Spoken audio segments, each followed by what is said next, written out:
যারা যারা আমার প্রোফাইলে আছো তারা মোটামুটি সবাই জেনে গেছো যে আমি কতটা পরিমাণ বিরিয়ানি খেতে ভালোবাসি, আর সেটা যদি হয় মাটন বিরিয়ানি। তো হঠাৎ বরের আবদারে বাড়িতেই বানিয়ে নিলাম মাটন বিরিয়ানি। তো স্টেপ বাই স্টেপ প্রসেসটা তোমাদেরকে আমি দেখাচ্ছি। ফার্স্টে মাটনটা ম্যারিনেট করতে হবে টক দই, কেওড়া জল আর কালার, ফুড কালারটাকে আমি একটা মিক্সড করে ওটা আমি ম্যারিনেশনে দিয়েছি। বিরিয়ানি মশলা, সাদা তেল, কেওড়া জলটা তো যেটা আমি ইউজ করেছি সেটা আমি দেখিয়ে দিলাম তোমাদেরকে। একটু ভালো কেওড়া জল তোমরা চাইলে ইউজ করবে, এতে টেস্টটা ভালো হয়।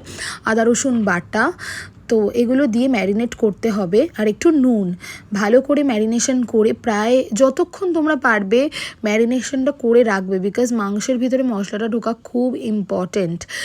আর মনে রাখবে এই ইনগ্রিডিয়েন্টসগুলো, এবার অনেকে ইনগ্রিডিয়েন্টসগুলোর মধ্যে মিঠে আতরটাও দেয় ম্যারিনেশনে, আমি এখন দিলাম লাস্টে। ম্যারিনেশনটা পুরোটা হয়ে যাওয়ার পর লাস্টে মিঠে আতরটা দেবে। অনেকে স্কিপও করে যেতে পারো, অনেক সময় মাংস করার সময়ও মিঠে আতর দিতে পারো। এবার এটা আমি প্রায় 3-4 ঘন্টা পর বের করে ওটা আমি দিয়ে দিচ্ছি একটুখানি গুঁড়ো দুধ। এটা দিলে অনেকে ভাবছে হয়তো গুঁড়ো দুধ কেন দিলাম, বাট প্রত্যেকটা হোটেলে দাদা বৌদি বলো যেখানেই বলো প্রত্যেকটা হোটেলে কিন্তু গুঁড়ো দুধ ইউজ করে। এরপর আমি কড়াইতে সাদা তেল গরম করে গোটা গরম মশলা দিয়ে কাটা পেঁয়াজ দিয়ে ভালো করে ওটাকে ভাজতে থাকবো। এবার পেঁয়াজটা ভাজার সময় ওতে দিয়ে দেবো কিছুটা পরিমাণ নুন, যাতে পেঁয়াজটা তাড়াতাড়ি ভাজা হয়ে যায়। তো খুব ভালোভাবে পেঁয়াজটাকে লাল করে ভাজতে হবে, কারণ আমরা প্রসেস করছি মাংসটা। আর মনে রাখতে হবে মাটন ভালো করে না কষালে কিন্তু মাংস থেকে একটা গন্ধ ছাড়ে। আর সাদা তেলের সাথে তোমরা একটুখানি ঘিও অ্যাড করে দিতে পারো। তো পেঁয়াজটা হালকা ভাজা হয়ে গেলে তার মধ্যে এবার ম্যারিনেট করা মাটনটাকে দিয়ে দেবে, দিয়ে ভালো করে কষতে হবে। আর মাটনটা সেদ্ধ করারও একটা ব্যাপার আছে, কজ মাংস শক্ত থাকলে কিন্তু টেস্ট ভালো লাগবে না। আর তোমাকে 80% কষানোর সময় সেদ্ধ করে নিতেই হবে মাটনটা। এবার স্টিমে যতক্ষণই থাকুক না কেন, আগে থেকে মাটনটা সেদ্ধ হয়ে থাকলে কিন্তু তোমার পরে বিরিয়ানিটা করতে অনেকটা সুবিধা হবে। আর মাটনের পিস আমরা যেহেতু একটু বড় বড় নিয়েছি, বিকজ এটা বিরিয়ানি হচ্ছে, কষা হলে ছোটো পিস তাড়াতাড়ি সেদ্ধ হয়ে যায়, কিন্তু বিরিয়ানির মাংস সেদ্ধ হতে কিন্তু একটু টাইম লাগে। সো তোমাদের পেশেন্স নিয়ে ওইটা করতে হবে। ভালো করে কষিয়ে তারপরে যে ম্যারিনেট করা যে জলটা ছিল, মানে ম্যারিনেশনের যে পাত্রটাতে যেটা ছিল, ওটাতে আমি একটু কেওড়া জল আর কালার গুলে রেডি করে রাখবো। মাংসটা হালকা কষা হয়ে গেলে তারপর ওতে আমি ওই জলটা ঢেলে দেবো। তোমরা দেখতেই পাচ্ছ মাংসটা কিন্তু অনেকটা কষা হয়ে গেছে। এরপর আমি ওই যে ম্যারিনেট করা জলটা, ওটাতে একটু কালার মিশিয়ে কেওড়া জল দিয়ে আমি ওটা একটুখানি ভালো করে কষিয়ে নিলাম। এরপর আমি মাংসটা ফুটতে ছেড়ে দেবো ঢাকা দিয়ে, কারণ এটা ফুটতে টাইম লাগবে। উল্টো দিকে আমি এবার ভাতের জোগাড়টা করব। ভাতের জল দিয়ে তাতে জিরে, স্টার, এলাচ, দারচিনি, লবঙ্গ সমস্তটা দিয়ে কেওড়া জল দিয়ে তেজপাতা দিয়ে ফুটতে দিয়ে দেবো।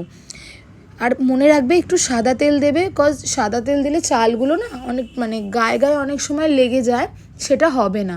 আর পরিমাণ মতো নুন দিয়ে দেবে। তারপরে জলটা ফুটে গেলে চালটা দিয়ে দেবে।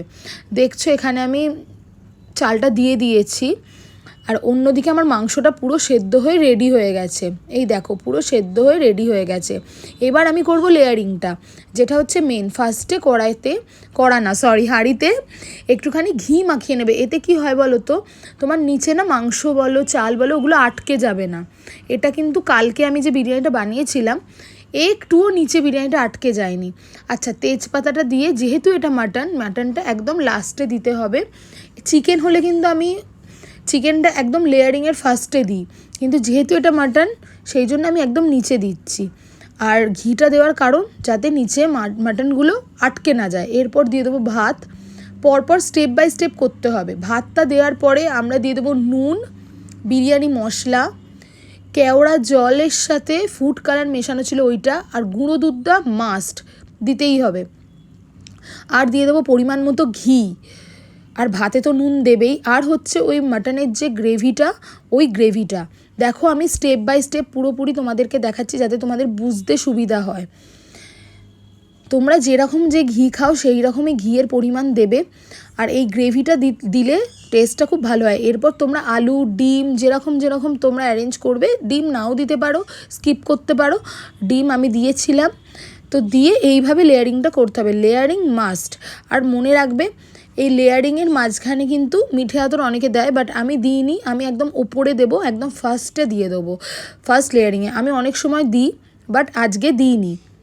তো এটা দেখছো একদম ফাইনাল লেয়ারিং, যেটা তোমাদেরকে দেখাচ্ছে। আর দেখো একদম ফার্স্ট লেয়ারিংয়ে আমি দিয়ে দিচ্ছি মিঠে আতরটা। এরপর ঢাকা দিয়ে প্রায় 45 মিনিটস পর বিরিয়ানিটা দেখতে খানিকটা এরকম হয়েছে। আমাদের গোটা বাড়ি গন্ধে পুরো মোমো করছিল। আর সেখানে মাটন বিরিয়ানি দেখো, ফুল রেডি মাটন বিরিয়ানি। আমি নিচ থেকে মাটনগুলো তুলে বিরিয়ানিটা সার্ভ করছি দেখো। আর এই যে বিরিয়ানির হলুদ আর সাদা চাল, এটা কখনো মেশাবে না, এটা এরকমই রাখতে দেবে, যার জন্য এটা দেখতেও ভালো হয়, খেতেও ভালো হয়। আর আমার বাড়িতে আমার হাতের বিরিয়ানি সবাই খেতে প্রচণ্ড ভালোবাসে, বিশেষ করে আমার বর আর আমার শাশুড়ি। আমার হাতের বিরিয়ানি প্রচণ্ড ফেভারিট। তো কালকে ওরা খেয়ে প্রচণ্ড খুশি হয়েছে। তো দেখো বিরিয়ানিটা, তোমরা আমার এই ভিডিও দেখে অনেকেই বিরিয়ানি বানাতে পারো। যদি ইন্সপায়ার হয়ে কেউ এইভাবে বিরিয়ানিটা বানিয়ে থাকো তো আমাকে পরে অবশ্যই জানিও। তোমরা এভাবে বানালে আমি খুব খুশি হব। আর দেখতেই পাচ্ছ ফুল রেডি হয়ে গেছে বিরিয়ানি, আর খেতে প্রচণ্ড ভালো হয়েছিল।